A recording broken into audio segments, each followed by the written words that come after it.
I'm here with Fabiano Caruana, who's just defeated the world champion Gukesh after a complicated game. Fabiano, how are you feeling?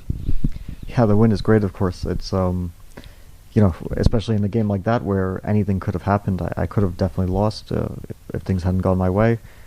A draw I would have been pretty reasonably satisfied with, although I was getting ambitious at some moment when I sacked this pawn with the d5 queen before. It was, of course, an ambitious idea.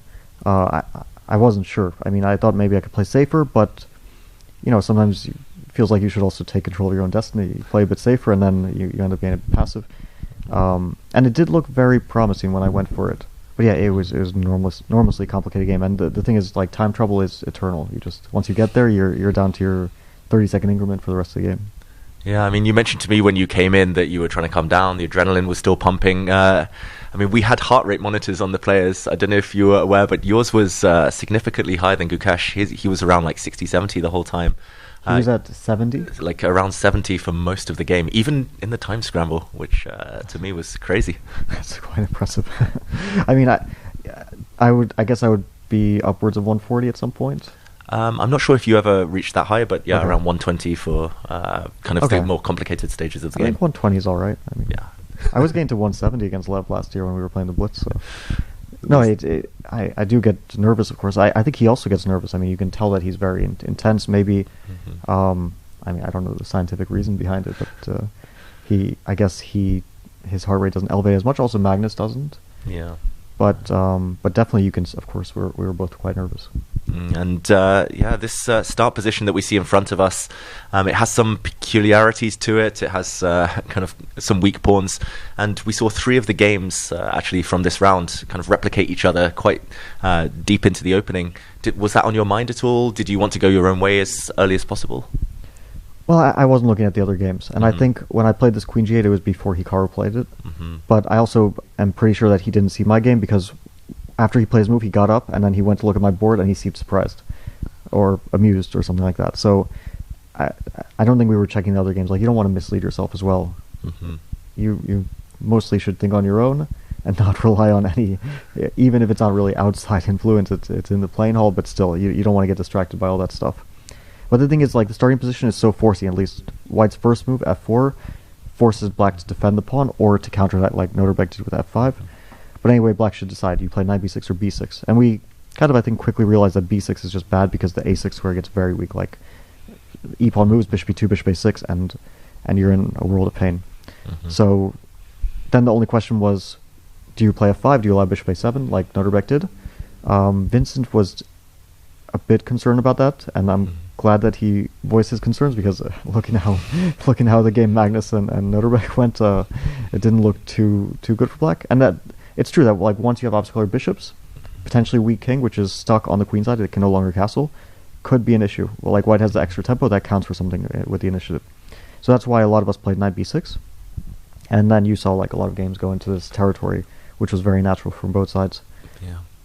And you chose Gukesh yesterday at dinner. Your choice was pretty limited at that point, but does that feel like extra pressure to prove a point? Gukesh, having been picked by you, maybe he was determined to show, that wasn't the right choice.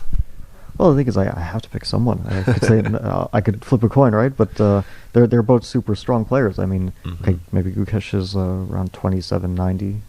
Maybe Noterbeck is around 2780. I don't know. It's not like there's a huge qualitative difference. Of course, Gukesh has the more experience in terms of playing for the World Championship. That's a wealth of experience and winning the World Championship, and he's played more high stakes moments compared to Noterbeck. But Noterbeck has advantages in terms of putting pressure on his opponent. Sometimes it doesn't work out. Like today, I think playing a bit too fast and maybe not so carefully. But sometimes it's very dangerous. So it's a bit of a toss-up, I think for me, Gukesh was a bit more of a known than Noterbeck in some ways. We have a lot of experience against each other. We played a match here last year, and I just decided before that, if it's between, I was sure that Noterbeck would still be there because I thought Sindar will probably not pick his countryman. So I thought, okay, if it's between Noterbeck and Hikaru, I'll probably pick Noterbeck. Between Gukesh and Noterbeck, or Gukesh and Hikaru, I'll probably pick Gukesh in that case. fair enough. Everyone's pretty strong here. Anyway, Everyone's right? super strong, yeah. And Fabiano, you now have the lead heading into tomorrow's kind of reverse encounter. How are you going to prepare, or what's your strategy going to be? Maybe some Avalon tonight? I might do that, the nice thing is that we don't have to prepare before the games. We don't get the position before 10 minutes before the round, so we don't have to prepare any chess.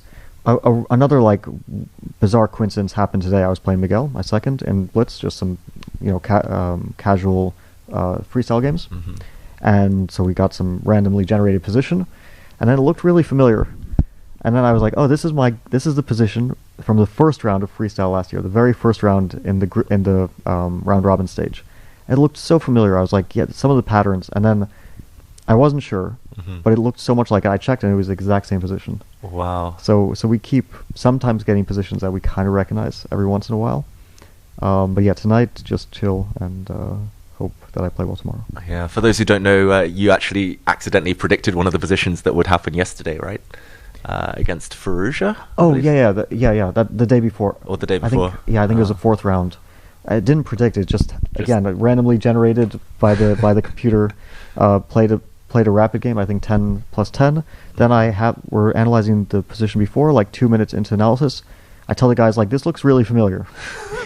I think I know this position, and we checked it with an engine this morning. And this is why Sindar was so happy, because I basically just randomly knew about a position and had seen that the engine says that white should play c4, c5, knight f3, and I gave, confidently was able to give them some details with engine assistance, unexpectedly I had some knowledge about the position. Yeah, you heard it here first. It should be called Fischer Not So Random Chess, potentially.